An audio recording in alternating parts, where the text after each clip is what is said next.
उस 8 साल के बच्चे को उपहार में कागज़ पेंसिल देते हुए आंटी ने कहा, सुना है घर की दीवारों पे तुम टार से चित्र बना देते हो, लेकिन देखो ना, दीवारें चित्रकारी के लिए नहीं होती और ना ही टार चित्र उकेरने के लिए होती हैं। इसलिए ये लो कागज़ पेंसिल और जितना मन चाहे उतना बनाओ और मुझे भी दिखाओ। तो पता है ये स्टोरी किसकी है? तो ये स्टोरी है वॉल्ट डिज़नी की, जिन्होंने इतनी सुंदर सुंदर डिज़ाइनें बनाई डिज़नी जैसी, जिनकी बायोग्राफी में क्या मोड़ आता है।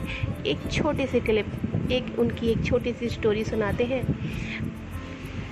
तो उनकी एक बायोग्राफी से ये मुझे एक स्टोरी पता चली कि उन्होंने ये कहा उन्होंने अपने उसमें कहते हैं, एक बहुत प्यारी चाची थी, हंसने को हमेशा तैयार, ज़रा भी गुंजाइश बनती और उनकी हंसी उमड़ पड़ती थी।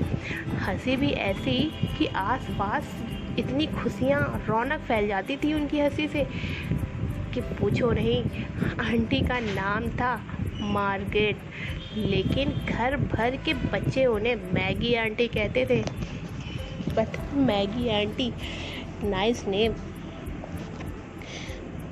तो घर भर के बच्चे उन्हें मैगी आंटी कह के बुलाते थे। आंटी कहती और रहती थी कुछ दिनों पर अंकल के साथ आती थी।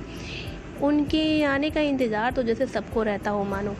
सब चाहते थे कि मैगी आंटी आए और हंसी के हसीन पल सबको नसीब हों। वो 8 साल का बच्चा भी जो था आंटी को बहुत पसंद करता था। आंटी जब आती कुछ न कुछ उपहार भी लेकर आती थी, तो बच्चों की गुंजाइश और खुशी कई गुना बढ़ जाती। एक बार आंटी आई तो अपने साथ चित्रकारी वाले कागज़ और पेंसिल लाई थी। उस 8 साल के बच्चे को उपहार में कागज़ और पेंसिल देते हुए आंटी ने कहा, सुना है दीवारों पे तुम टार से चित्र बना देते हो, देखो ना, दीवारें जो होती हैं चित्रकारी के लिए होती हैं, ना टार चित्र उकेरने के लिए होती हैं। ये लो कागज़ और पेंसिल, जितना मन चाहे उतना बनाओ और बना लेना तो मुझे ज़रूर दिखाना। इतनी बात उन मैगी वाली आंटी ने बोली। फिर उसके बाद क्या होता है, तो उस बच्चे का मन में एक अलग ही प्रकार की गहरी खुशियों से भर जाता है। जैसे लगता है कि ज़िंदगी का सबसे बेहतरीन तोहफ़ा उसे मिल गया हो। बच्चा समझ गया कि घर की दीवार व टार की चर्चा आंटी तक भी पहुंच गई है और अब कागज़ पर मनचाहा चित्र बनाना है। कागज़ कितना सुंदर है, सुगंधित है और पेंसिल भी इतनी सुंदर और बेजोड़ है। वह बच्चा उसी क्षण अपनी खुशियाँ उकेरने लगता है। उसकी खुशियों का ठिकाना नहीं होता है। ये समझिए वो बच्चा कौन था, पता है ना सबको। वो अक्सर अपनी आंटी को ही चित्र में उकेरने की कोशिश करता था। वो सोचता था कि इतनी अच्छी मेरी ज़िंदगी से जुड़ी हुई कुछ चीज़ हुई है तो क्यों ना पहले मैं उस आंटी का ही चित्र बनाऊं। तो उसने कई बार ये कोशिश की। फिर उसने उस आंटी को ही चित्र में उकेर ही डाला। फिर आंटी यूं ही उतर आती थी और फिर चित्र के साथ आंटी के दरबार में हाजिर हो जाता था। एक डर ये भी था कि आंटी डांटेंगी, लेकिन आंटी तो चित्र देखकर खुशी से उछल पड़ी, वाह वाह करने लगी। वाह वाह मोरे राजा, क्या तूने चित्र बना के मुझे दिखाया है। बच्चा भाव विभोर हो गया, उतना ज़्यादा विभोर हो गया कि इतना उसका दिल गदगदा गया कि उसका चित्र किसी को इतनी खुशी दे सकता है, वो इतना खुश कर सकता है अपनी इस चित्रकारी से। तो यही पल उस बीच में उस बच्चे के दिलो दिमाग में इतना झूम रहा था। इतना समझदार हो गया वो बच्चा, वो इतना प्यार व प्रोत्साहन को समझने लगा, इतना उस चीज़ों को ढेलने लगा।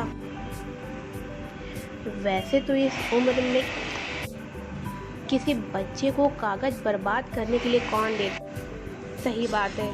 इस छोटे से बच्चे के इस एज में कोई कागज़ और पेंसिल तो कोई भी नहीं देता, और अगर कागज़ दे भी दे तो उस पर बने बाल सुलभ चित्रों पर शाबाशी कौन देता है। लेकिन मैगी आंटी की बात ही जुदा थी। वह न सिर्फ शाबाशी देती थी बल्कि चित्रों को सजोकर अपने साथ भी ले जाती थी। फिर जब आती तो कुछ ज़्यादा ही कागज़ और रंग बिरंगियाँ शानदार पेंसिल लेकर आती थी।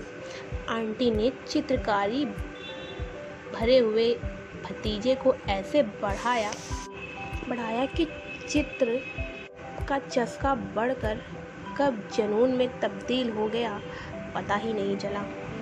फिर कुछ दिनों बाद एक दिन क्या होता है, एक दिन पड़ोस के जो डॉक्टर हैं, डॉक्टर अंकल शेरवुड ने चित्र बनाते देख लिया और कहा, चित्र बनाते हो?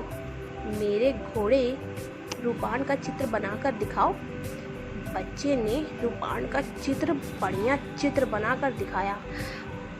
अंकल ने खुश होकर कहा, अब वाह, अब यह चित्र मुझे बेच दो, अब ये तुम चित्र मुझे बेच ही दो।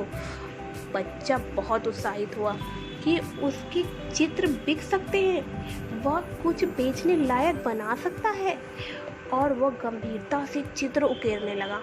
बढ़ते समय के साथ उपहार, चित्र और बच्चा तीनों बड़े हो गए। और एक दिन वह भी आया जब उस बच्चे, यानी किसके बारे में, नौजवान वॉल्ट डिज्नी को एक विज्ञापन निर्माता से पहले ओसवाल्ड द लकी रैबिट जैसा कार्टून चरित्र मशहूर हुआ, और फिर Mickey Mouse, Minnie Mouse, Pinocchio, Dumbo, पैटी, सिंड्रेला, मैरी पॉपिंस जैसे अमर किरदारों की लाइन लगा दी गई।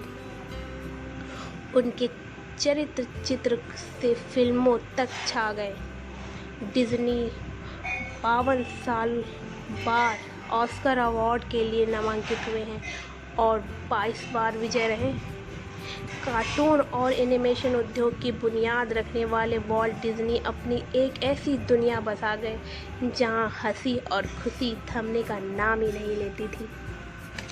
ऐसी खुशी, हंसी, ऐसा भगवान भी किसी को इतना क्रिएटिव बना देते हैं कि उनकी उस क्रिएटिविटी तो कहते हैं सबके अंदर होती है, पर उसको सही टाइम पे सही लोग ही समझ पाते हैं। सही बात है, उनसे वहाँ से लेकर जब मिकी माउस की रात तैयार हुई तक का सफ़र कैसा लगा आपको, ये ज़रूर बताइएगा। मुझे लाइक, सब्सक्राइब और कमेंट ज़रूर करिएगा। इनकी ये छोटी सी स्टोरी आपको कहाँ तक मोटिवेट करती है, ज़रूर सब बताइएगा। Thank you for watching my video. Thank you.